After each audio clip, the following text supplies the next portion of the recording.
So I said in a previous video, I actually would have preferred if they actually had the space jockey as an actual cyborg, meaning that what was said about him growing out of the chair was actually true, meaning that was the type of alien. Yes, it's strange, yes, it's bizarre, but that's the beauty of it. That's what I would have wanted to see, and I think that's what Giger intended. If you actually look at his original drawings, his original designs, you see that the space jockey, he doesn't even have any legs. He doesn't have enough room in that chair for legs.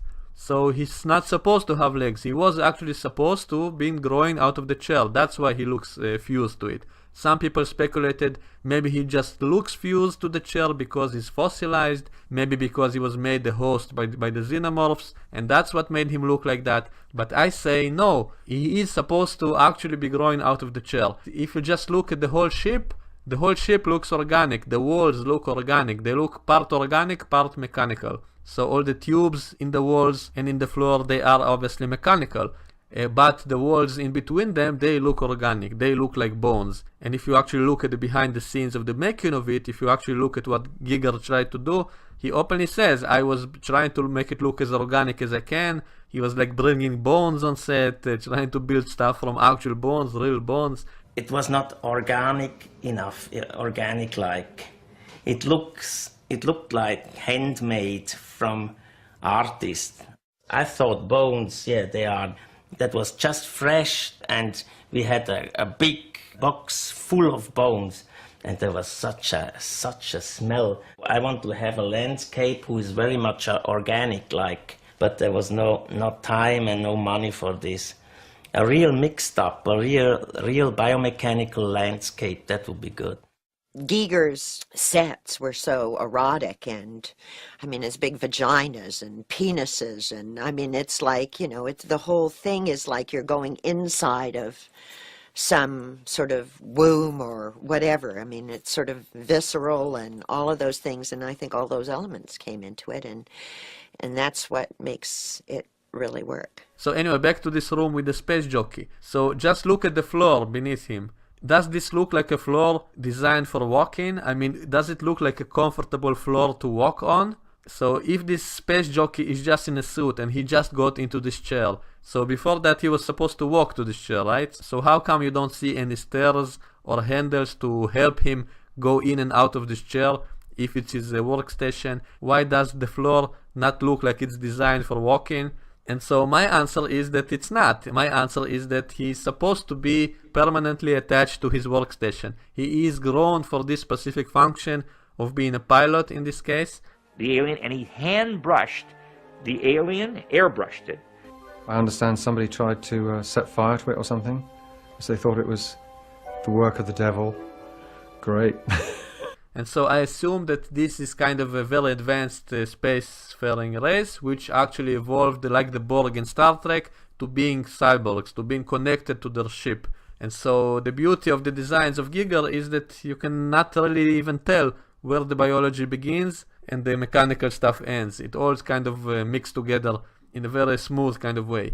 So anyway, in this movie, apparently from the dialogue, they say that he is fossilized, and so I assume the whole ship is also fossilized. If the ship was actually organic, then the walls and all that stuff are also basically fossilized, and that's why they look so dry and dead. Basically everything is dead and dried up. And so I would have liked to see a prequel in which the space jockey is actually alive, and we would have actually seen him as this creature who is living out of a chair, and the walls actually being alive, except for all the tubes and all that stuff which is mechanical. The actual walls in between would actually be alive and not just bones as we see them. So imagine that if we saw an actual living ship, a living organism which is also a ship, which is part mechanical like a cyborg. How cool would that be? And there was never any movie which actually did this idea. This idea was very often in various TV shows.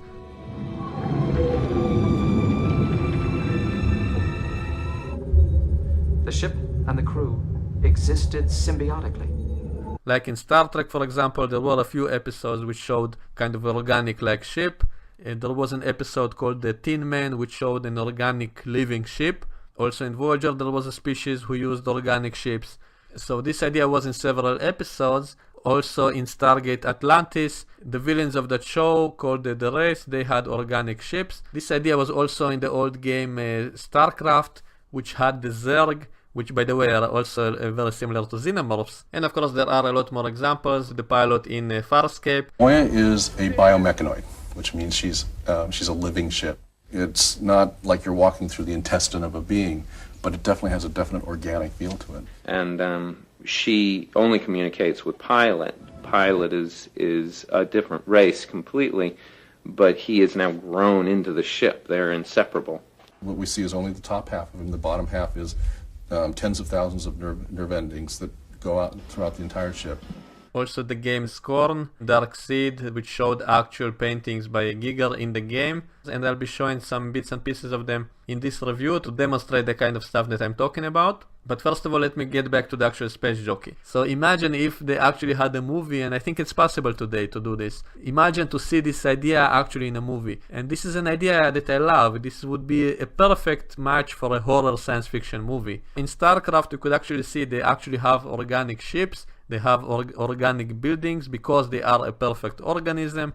They are able to grow whole buildings and all that stuff. So imagine that idea here. Imagine if this advanced civilization was actually able to grow spaceships. They would be part mechanical, they would have a mechanical skeleton, but they would have all these biological additions.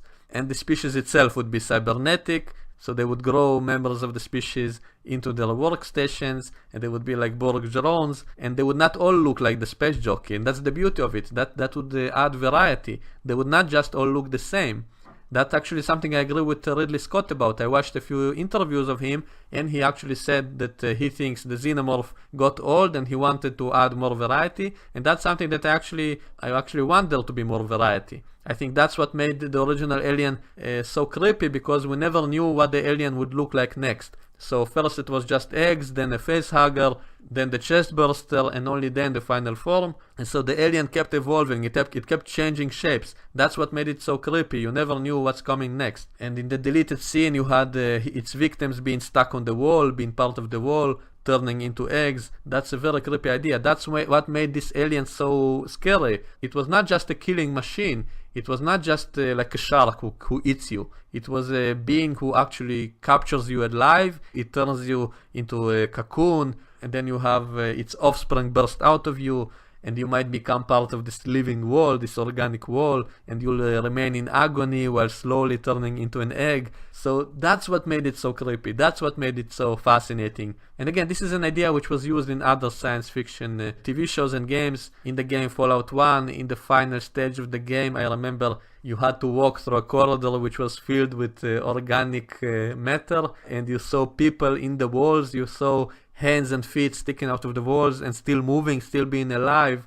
And then you got to the master of the mutants, and he was like made up of many different people combined together, all fused together into one organism. So this is a very creepy horror idea. This is like a nightmare, the biomechanical nightmare. So this is exactly what Giger was drawing in his actual designs. That was his actual ideas. So I would have loved to see that in an actual movie. And there was a comedy movie, kind of horror comedy called The Slither. They also showed like a similar kind of idea. They showed an alien which was kind of consuming humans into its own biomass and making them part of itself and saying, I want to unite all life forms into one organism. So in my opinion, that's an excellent science fiction / horror idea. So that's what I think Giger's actual designs were supposed to be. That's how it looks like if you look at his actual drawings. You see all these creepy humans who are growing out of tubes, and they are part of the walls, and all that stuff, really nightmarish biomechanical nightmare. I wish we could have seen something like that in an actual high-budget movie. And I think today it can be done properly. Before that, it simply was impossible. I think today, finally, we can actually show it. How creepy would that be? And so when you look at the original Alien, you kind of see like a remnant of something like that. You see some kind of creature which grows out of a chair. It's part mechanical, part biological. The ship itself is part mechanical, part biological. It does not look like it even has any legs. There is not enough room in that chair for the legs. So I think it was actually supposed to permanently be attached there. The floor doesn't look like it's supposed to be walked on. Also, the humans entered that room through a small hole in the floor. You don't see any indication of any door anywhere in this room. And the corridors themselves look too small for the space jockey. So how the hell was this space jockey supposed to leave this room and go through the ship? when the corridors are too small? Was he supposed to crawl through them? So this is what I mean when I say that when you look at the original Alien, this was not supposed to be a tall human in a suit. It just doesn't make sense. It doesn't fit well. And it makes the characters look stupid when they say it looks like it grew out of a chair and it's fossilized. So supposedly they were just wrong. It was just a spacesuit. So I don't like that idea. I would much prefer the original concept, as you see in Giger's paintings, of an actual biomechanical, creepy looking aliens growing out of walls and all that stuff. That's so much better. So as I said, it looks too big to actually fit in the corridors of the ship, because you see these humans walking through the corridors, and the corridors look like a living organism, like the fossilized remains of an actual organism, so the whole ship is alive. And you can see that this corridor would be too small for the space jockey. And so I don't think the space jockey was supposed to be walking these corridors. Maybe there were other members of the species who were smaller, who were supposed to go around, but not him.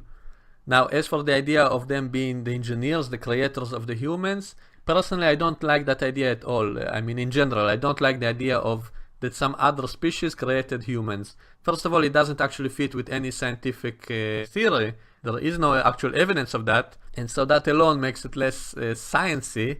And it doesn't really answer anything because, and it's more of a religious idea, creationism, you could say, that you believe that some higher intelligence created humans.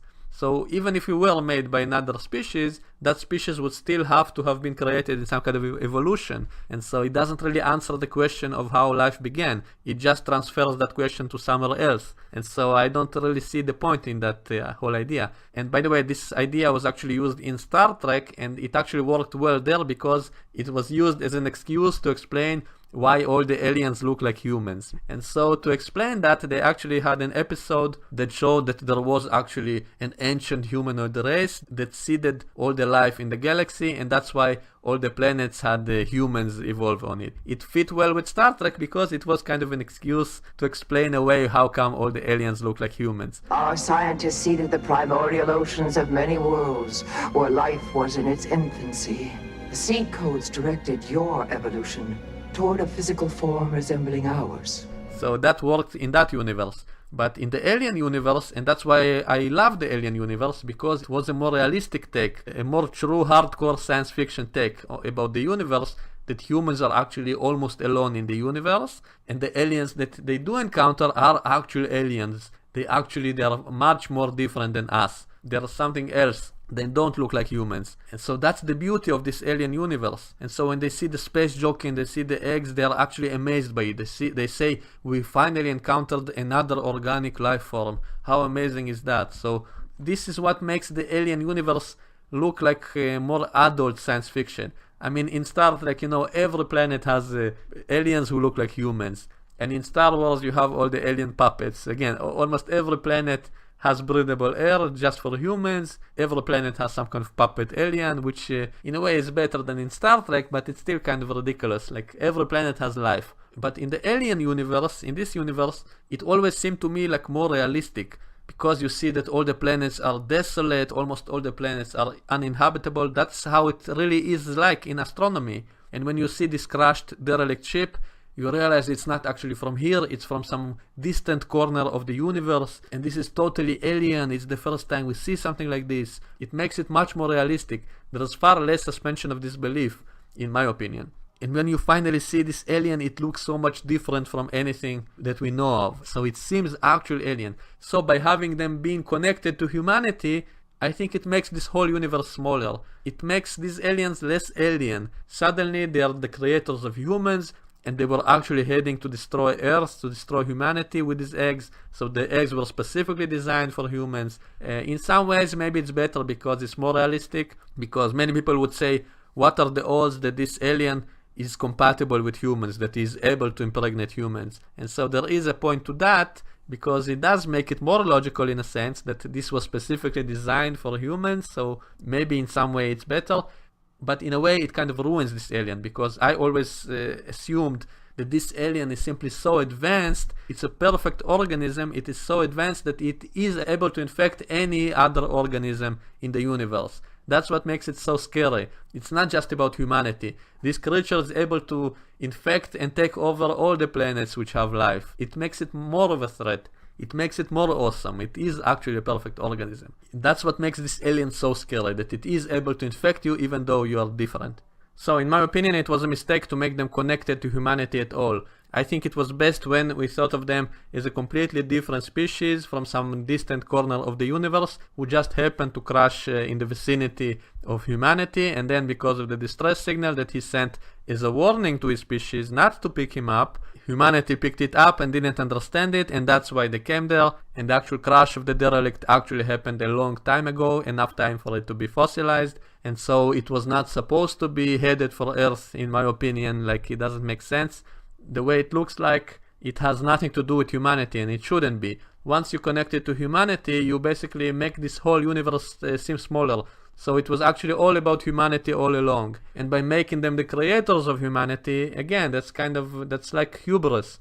We are actually like the descendants of this superior race. It's almost like hubris, like putting humanity in the center, saying, no, these aliens, they did all of this to create us, and then they created the xenomorphs to destroy us. So it makes it all about humanity. It puts humanity in the center of the story, and in my opinion, that's not how it should be. So I much preferred the idea that they accidentally stumbled on this alien ship and these eggs, and that it took thousands of years or maybe millions of years for them to accidentally find the ship. And that this is something from very far away, so it makes the whole universe seem much better, that there's all kinds of creepy stuff somewhere very far in the universe. And I will end this video with some footage from the game Dark Seed, which used a lot of Giger's paintings in a very cool way. And just imagine how cool it would be if we saw stuff like that in Prometheus, if they actually showed us that kind of biomechanoid civilization. How creepy would that be?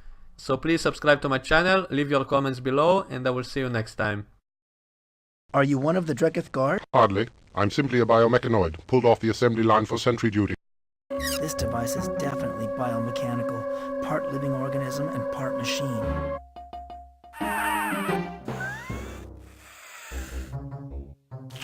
At last, the agony is beginning to subside. It looks like a temple, but I can't imagine that Dark Worlders would find anything worthy of worship. We are besieged by the ancients once again. They have conquered the Dark World and enslaved its inhabitants. Soon the ancients will enter your world and do the same to your people. They are hatching a horrid creature called the Behemoth. It is now incubating behind their power generator. This creature will enter your world and drain all life from it. They have altered the genetics of a Dark World creature to create what is called a shapeshifter.